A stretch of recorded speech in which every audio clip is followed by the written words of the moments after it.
Bongbong Marcos needs to silence Duterte, the critic of GAA, General Appropriation Act. This is the kidnapping of Duterte.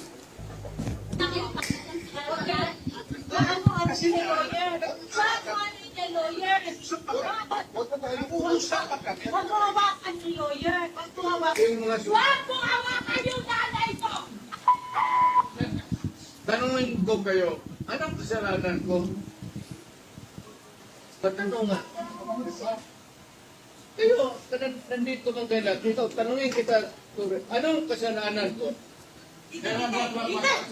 No warrant of arrest. The warrant of arrest were issued later, after the arrest. Hihilahin mo yan. Hihilahin mo yan. Kung maniwala ka, hihilahin mo yan. Pero hihilahin. Sir, thank you. You have to kill me to bring me to Hague. Break that would make it okay. There's always some reason to feel not good enough, and it's hard at the end of the day. I need some distraction. Oh, before this memories seep from my veins.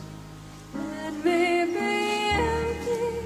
I'm weightless and maybe find some peace tonight